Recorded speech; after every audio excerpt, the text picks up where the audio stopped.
Hi guys, we'll be starting with lesson 16, the intellectual property rights. Now, as we personally deal with many startups, we've seen that when they are setting up their business, they want to register their intellectual property rights. Now, the most important property rights we'll be discussing here today. First is your trademark registration, second is your copyrights, third is your patents. These are the three most commonly known intellectual property rights.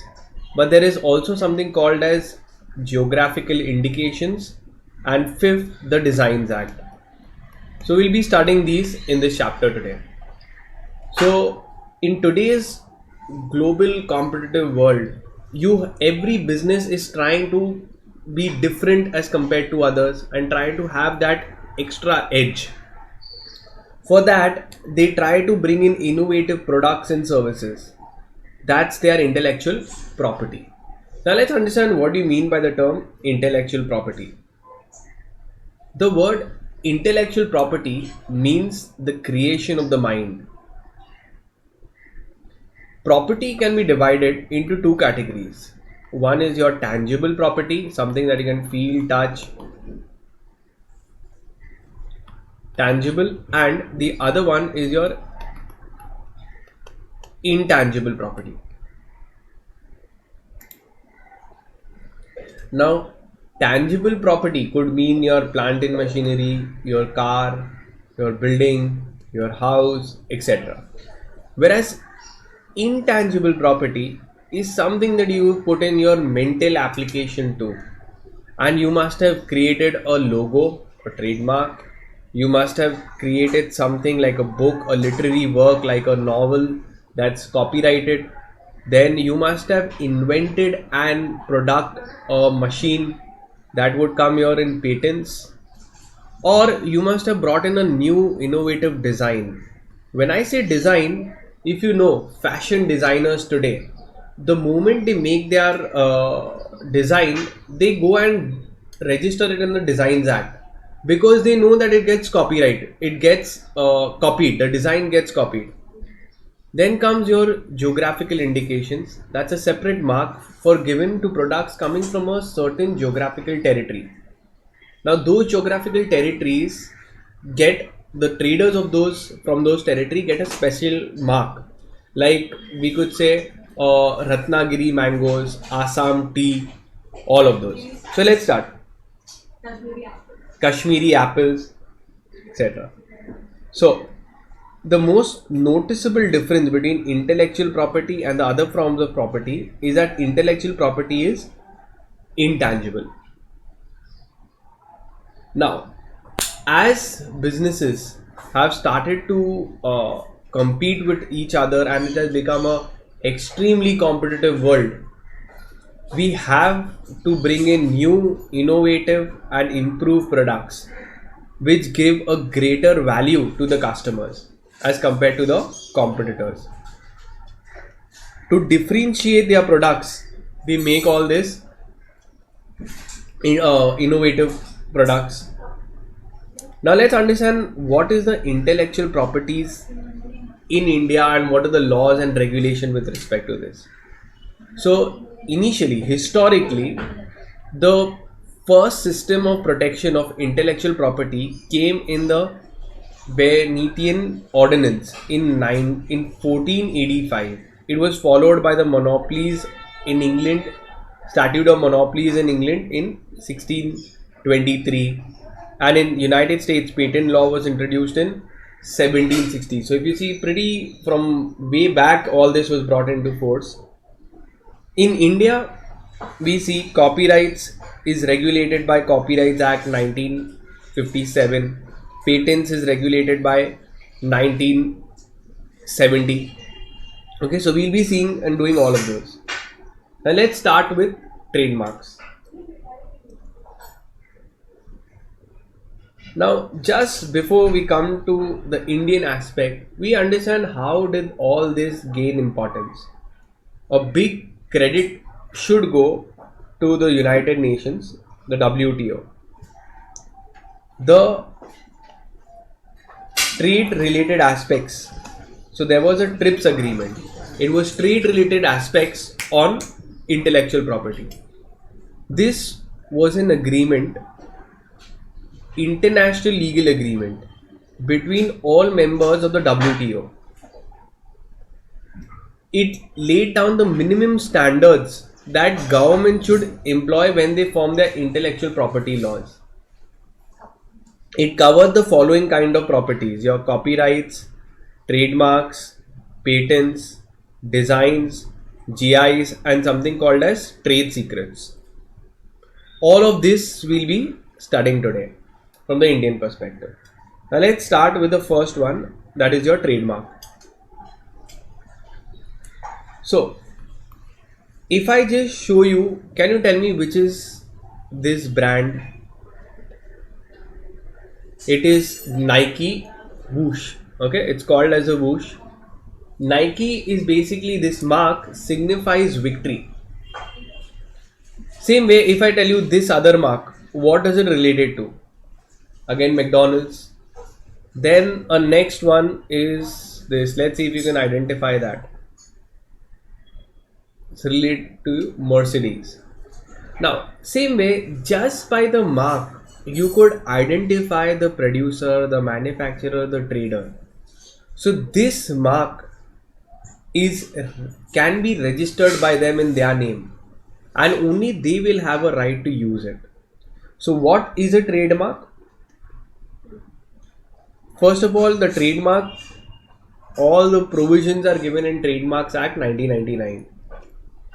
So what is a trademark? Trademark is a visual symbol, mark, logo used by one undertaking on its goods and services to distinguish it from the goods and services of other undertaking. So goods का तो हमने देखा, services के भी mark होते क्या? Are there any service marks? Now obviously if you see companies like Jio or Vodafone, okay, or I could say so many other services you have. It could come your Hathway. Okay, so all of these are service marks also. So the mark can be applied on goods or services. Mark means a letter, a symbol, a word, a signature, or a combination thereof. It is attached to the goods or the services which will be sold. Now the trademark is defined under section 21ZB of the Act, which means a mark capable of being represented graphically, which is capable of distinguishing the goods and services of one from that of another. What is the purpose of a trademark? It is to identify the goods and services. If I immediately show you a mark, you can immediately come to know. It guarantees the quality. It acts as an advertisement. Instead of writing a certain name, only the logo is given. Especially if you see on t-shirts, they don't put the full name, they just put the logo. Okay, the logo could be, something like that for Tommy Hilfiger, if you know. So just that is there on the t-shirt, and it guarantees you quality. It's easy for advertisement and creates an image. Right? Let's see. Now, whenever trademark gets registered, a R word is written up. Like for example, there will be Reliance, and then a R word will be written here. What does this R signify? It signifies that the trademark has been registered with the trademark authority. Let me see in the definition. Now, points to consider while adopting a trademark.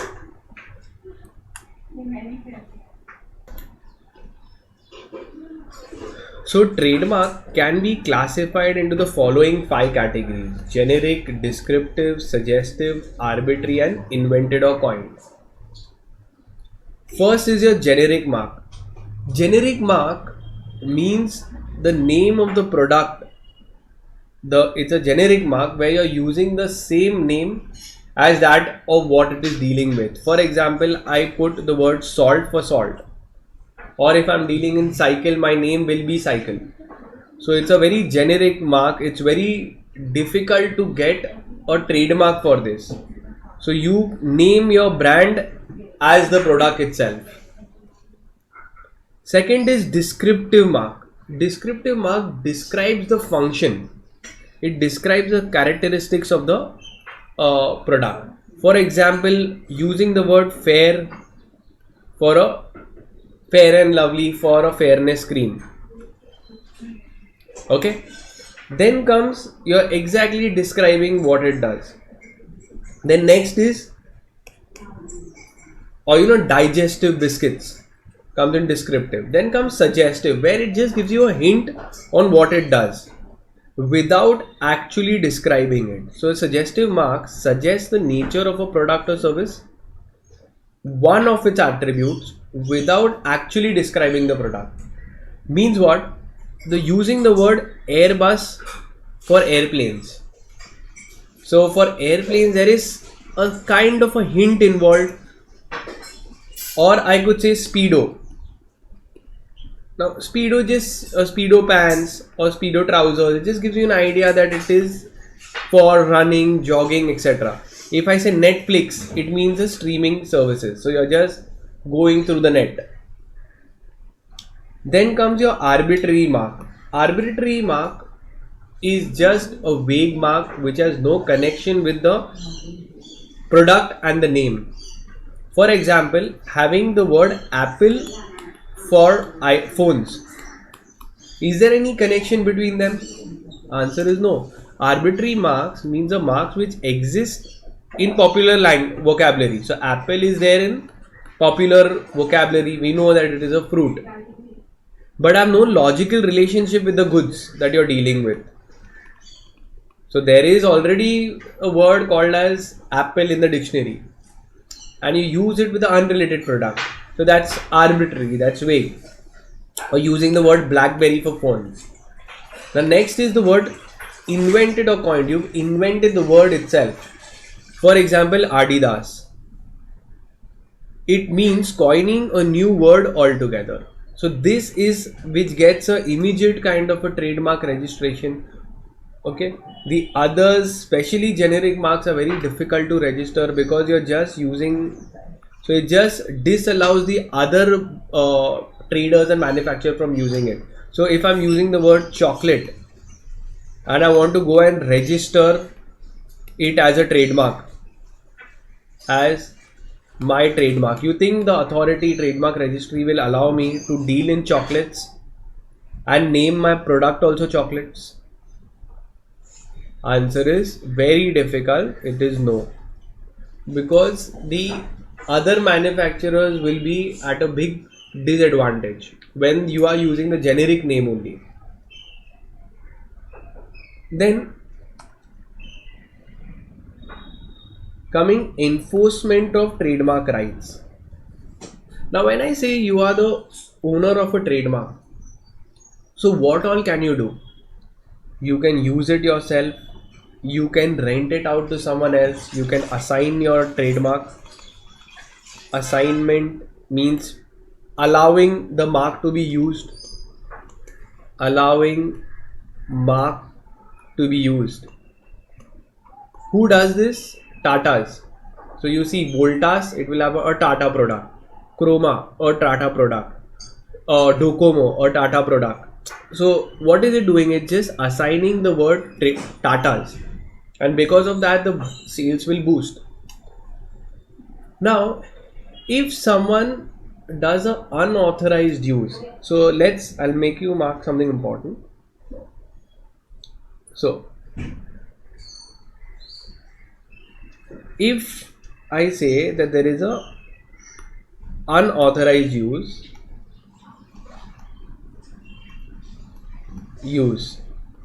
okay, someone has used your mark without your permission, and the mark is registered, with the authorities, and in second case it is not registered, it's a unregistered mark. Means I was using the mark but I never went and I registered it. When you register the mark, and someone unauthorized, if someone uses your mark without your permission, it will be called as a term called as infringement of trademark. Infringement of trademark. But if the mark is unregistered, let's say I did not register my logo and someone started using it on their product, I can still get protection, but it will be, that word will not be called as infringement, it will be called as passing off. So what is passing off? Passing off is unauthorized use of a unregistered trademark. Now you tell me, which one law will give quick protection, quick relief, quick remedies? Relief किसको fast मिलेगा? एक registered trademark का infringement होगा तब, या unregistered mark का unauthorized use होगा तब? सो सिंपल है, जब इंफ्रिंजमेंट होता है तो जल्दी रिलीफ मिलती है. अनरजिस्टर्ड ट्रेडमार्क को तुमको पहले प्रूव करना पड़ेगा. It's becomes a very difficult that it become popular, that person tried to use my trademark. First you have to prove that it is your trademark, then you have to prove that it was popular. So it goes into a long legal battle and very complicated. So it is always better and advisable to register your trademark. Now what relief can court give? So courts can give relief in the form of injunction. Injunction means stopping a person. Okay? To stop a person, either temporarily till the pendency of the suit, जब तक ये case dispose नहीं होगा, you will say आप use मत करना. Or it could be a perpetual one. Perpetual means permanent. एक बार judgment pass हो गया, then they'll perpetually stop the person from using my mark. They can ask for most important compensation. Let's see. What do you mean by infringement of trademark? Infringement of a trademark states that if the mark, a similar mark is used, the same mark is used, okay, or it is identical to the goods and services, it amounts to infringement. Unfair use of the mark.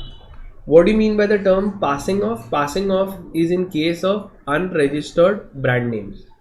The owners have a right over their mark, but it is going to be long. So being a long drawn battle to prove your claim. Then comes, what are the reliefs that you can ask? You can ask for injunction, damages, you can ask for delivering up all the infringing labels, then search, seizure, confiscation, arrest the person, fines and penalties. So you can mark this also as important. Then comes geographical indications. Now let's understand what is geographical indications. पहले कौन से act के अंदर आता है? It comes in the Geographical Indication of Goods Registration and Protection Act 1999. So a GI mark will be given. What is it exactly? So when goods come from a particular geographical territory, they guarantee, okay, they almost guarantee certain quality, standard, purity, okay, quality, etc.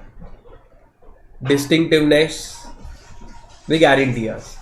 So what happens, like for example, let's see here, the basmati rice, we know it comes, then the Darjeeling tea, the Kanchipuram silk sari, Alfonso mangoes, that's the Ratnagiri mangoes, Nagpur orange, Kashmiri apples, Kolhapuri chappals. Okay, now what is happening, all these products are originating from a geographical territory.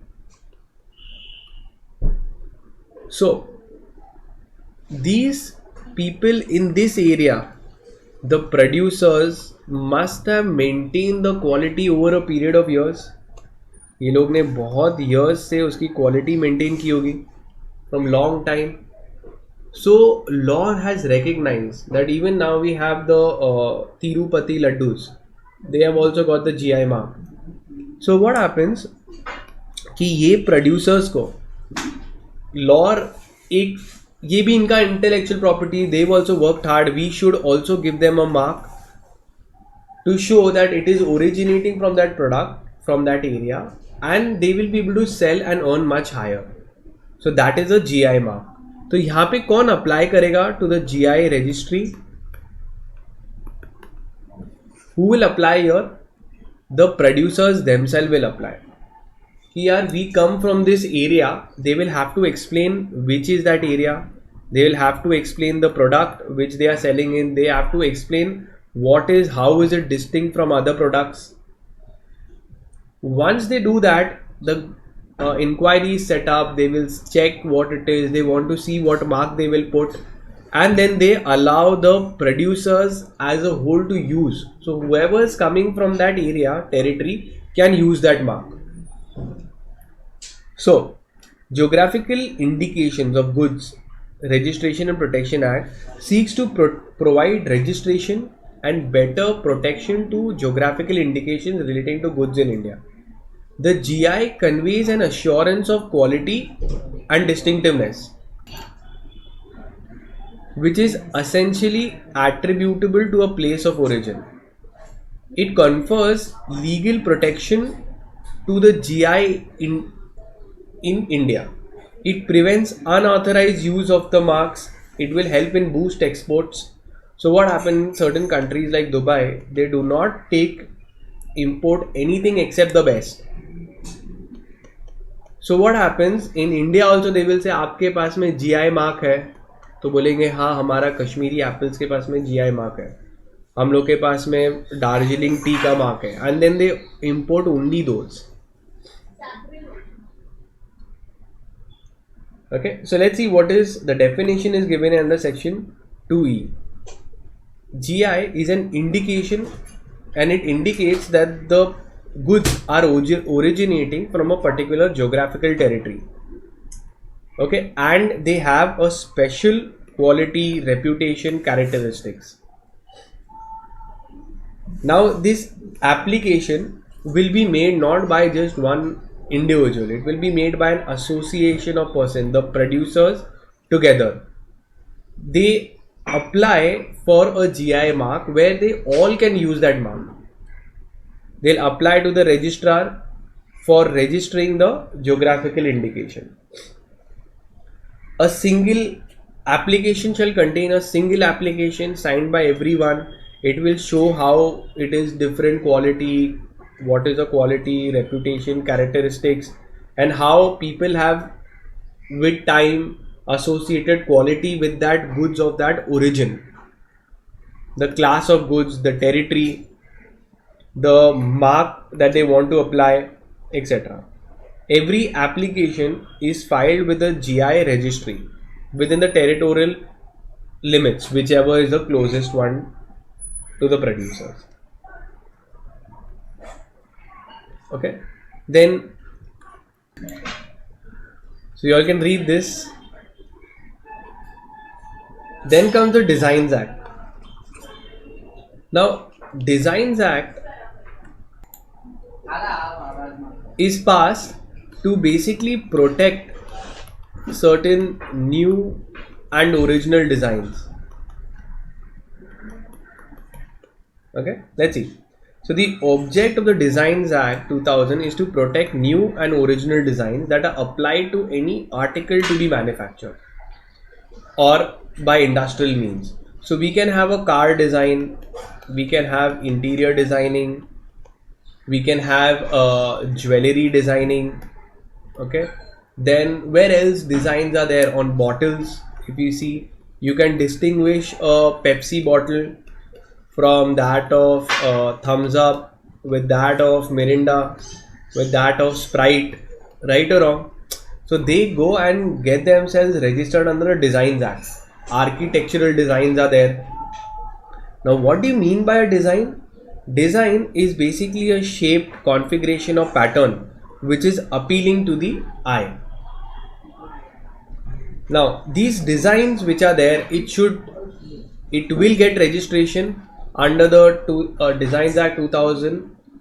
But if it is not new, it is already disclosed and known to the public, if it is not distinguishable from any design, or it is obscene or scandalous, then such shall not be registered. The application is made to the controller of designs.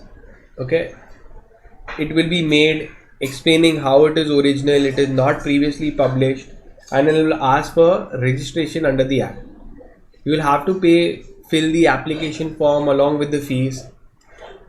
The controller will cause the publication of the design just to see if it will keep it open for public for inspection if anyone wants to come and object. Then after the procedure is over and all the inquiries are done, then the controller will grant a certificate of registration. Once you get the certificate, you will get a copyright in the designs, and only you can use that design. So we see so many fashion designers, they can get themselves registered under the Designs Act. So Designs Act 1911 was replaced by Designs Act 2000. Industrial designs which are little aesthetic and original can get protection under the act. For example, a teacup which is a bit different handle and you could distinguish it completely, you can get themselves registered under the Designs Act. Today, industrial designs are becoming an integral part of the customer culture, where rival articles compete with each other for the customer's attention. Okay, for example, even furniture designs you have, etc. So you can read it up, but generally you can do these all from my notes. In the module, it's not drafted that well, so therefore I'm giving you my notes. You can do that and it will be more than enough, and the marking which I'm doing now. Coming to the next important thing, which is called as your copyright. Now, first of all, copyright exists in C²AL. Means it exists in a computer program, it exists in cinematographic films, it exists in C² artistic work, and literary and dramatic work. Okay, let's understand what it is. So basically, if I have written a book, that's a literary work, I can issue copies, so I can go and get the book copyrighted. I will have to submit it to the copyright agency registry with all the copies of the book, with the undertaking that it's not copied or published anywhere before, and I will get. Not only that, all the write-ups, like you could have a novel, it would come up here. You could have a poem. There are so many poets. Whenever they meet others do not want to talk to them too much, because then they will slowly start their poems. Okay, so now you have musical work again. We have so many songs, they get copyrighted. So copyright can be done of these things. Next is a computer program. If we see, so many times you might have seen Tally or maybe any kind of a software, you see a small little thing written on the CD, copyright, all rights preserved. So computer program is capable of being copyrighted. Then artistic work. When I say artistic work, means what? Maybe like a painting. So we can have M.F. Hussain, his painting, it can get copyrighted. Okay, artistic work could also mean a singer, a musician, okay, a live performance of someone. All of that is capable of being copyrighted. Then comes cinematographic films. Now obviously we have cinematography, that is movies. Whenever there is a remake made, you have to take a consent of the previous owner. Then sound recording, whenever you want to use the sound of or the music of someone else, you have to take their permission. Okay. Then copyrights is governed by the Copyrights Act 1957. Okay, by the Copyrights Act 1957. Then you get in all those, they are saying you can get in copyright, literary work. Not only that, they are just saying that there was an amendment and they had introduced section 63B. Okay. This 63B stated that whenever computer programs are made and it is being misused or it is being unauthorized use is there, that time it amounts to a punishment, it amounts to an offense, and a person can get imprisonment of 3 years and even fine of 50,000, which can extend to 2 lakh rupees. So this was brought in by the Companies Copyrights Amendment Act 1994 by introducing section 63B. Then came classes of cases in which copyright protection is available. So we had seen C square AL. So it would cover those. Then even authors are protected. Then comes owners of copyright, what all they can do. The following are the owners of copyright: musical sounds, the singer is the owner, the musician, anyone who is applying, journalist if he's written an article, etc. Now coming to another important thing called as assignment of copyright. What does assignment means? As my goods, I can rent it out. Same way, assignment means what? Temporary right to use the copyright or the work of the author, of the work of the copyright owner. So if imagine we have Chetan Bhagat. Now Chetan Bhagat, from his novel, he can assign it that you can use the intellectual property, the contents in the novel, and make a movie. So he's assigning it. Then they are said, if the assignment of the copyright does not contain any of the provisions, then the following provisions will apply.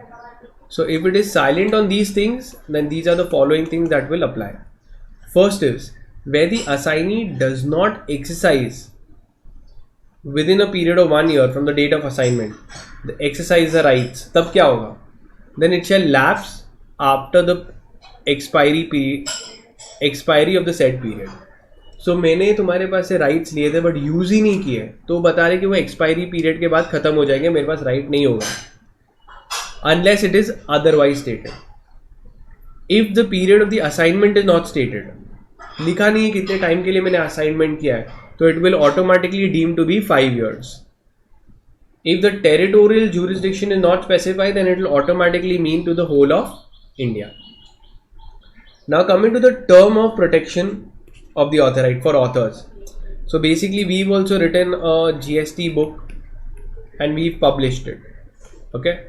And it's available on all Amazon, Flipkart and everything. Now, iske upar, can anyone use my content? Answer is no.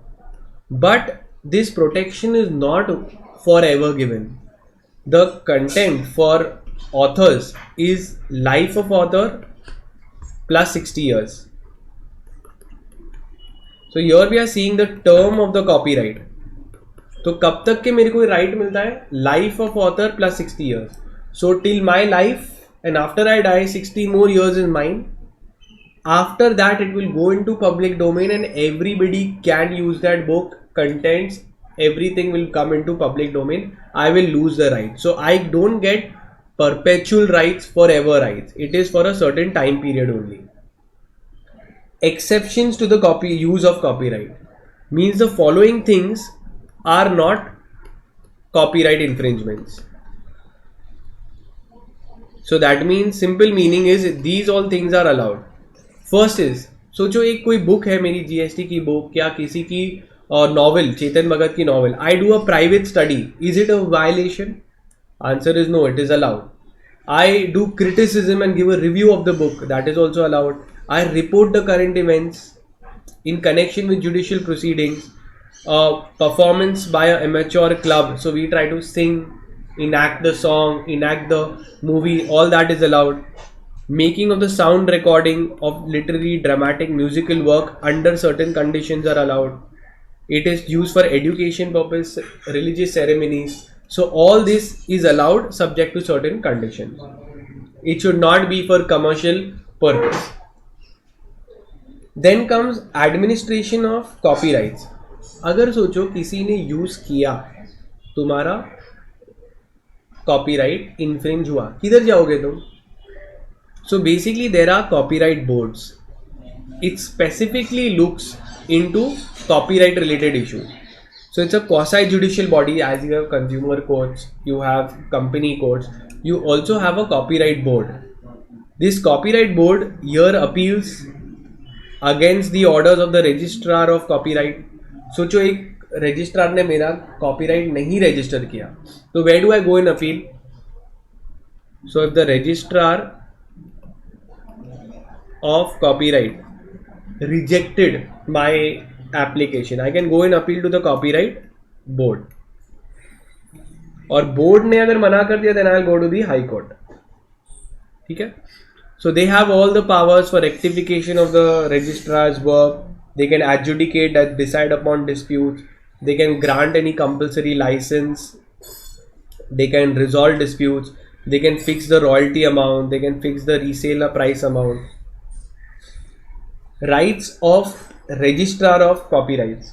So they have all the powers of that of a civil court, the registrar of copyrights. They can summon you, they can take on evidence, they can take affidavit, they can take witnesses, they can request anyone to come to the registrar office. अगर infringement हो गया copyright का, then obviously you will get the same thing, injunction you can ask for damages, compensation, okay, you can ask for imprisonment, etc. Now what amounts to infringement? The following are commonly known as involving infringement. So either I start selling, or I start distributing, or I put it on public exhibition and earn money by way of trade, or I start importing, that's bringing in infringing copies into India, or permitting any place for performance of work where such performances constitutes infringement of copyright. So I bring it in a trade show. So I try to use it for commercial benefits. So all of that amounts to infringement. The penalty is given here, imprisonment for 6 months with a minimum of 50,000. Then coming to patents. Now what are exactly patents? Let's understand.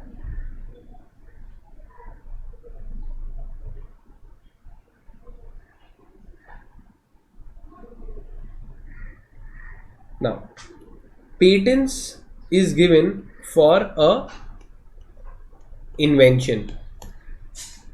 Now, you could invent, okay, either a product or a process. Now, product matlab kya? You could invent a AC, you could invent a particular device, machine, etc. Okay, machine part, etc. Process means what? Imagine a water purification process. So तुमने कोई भी एक innovative step लाया है, innovative step लेके आए हो. Now all these inventions are capable of industrial application where they will all be manufactured. Okay. So let's see, what do you mean by the term patent? So patent is an exclusive right granted to a person who has invented a product. So I would be an inventor and I would get a patent. Either I would get a product patent or a process patent. It gives you the exclusive right to manufacture the new invented article for a limited period. Generally it lasts for 20 years. तो कोई भी चीज़ तुम invent करोगे तो life time तक तुमको patent protection नहीं मिलेगा. मोनोपोली राइट जो मिलते हैं तुमको, way you can use it, you can sell it, it's not for ever. You get it only for 20 years. After that it goes into public domain, people can use your technology. Invention means what? Either it should involve an inventive step. When I say inventive step, मतलब क्या? It should involve some technical advancement compared to the existing knowledge, and it should not be obvious. Then what are not inventions? This is also very important. It is your section 3. The following things are not capable of being called as an invention. First of all, anything which is frivolous or contrary to law, which is against public policy, discovery of a living or non-living thing. So when you discover something, you've not invented, you found something. In invention, you should have applied your mind and innovated into, brought some new product into place. New mere discovery of a new form of a substance which is already known will not amount to patent protection. Discovery of just making a mixture of certain things will also not amount to invention. It has to be a technological advancement. Okay, then method of agriculture, certain surgical processes, all these, if you see, method of playing a game, mental act, literally dramatic works, ये सब तुम patent नहीं कर सकते, ये सब तुम्हारा copyright हो सकता है. Clear? So let's see. So either it could be a product patent or it could be a process patent. It is covered under the Patents Act 1970. What are not patentable? Section 3, very important. Come in the exam.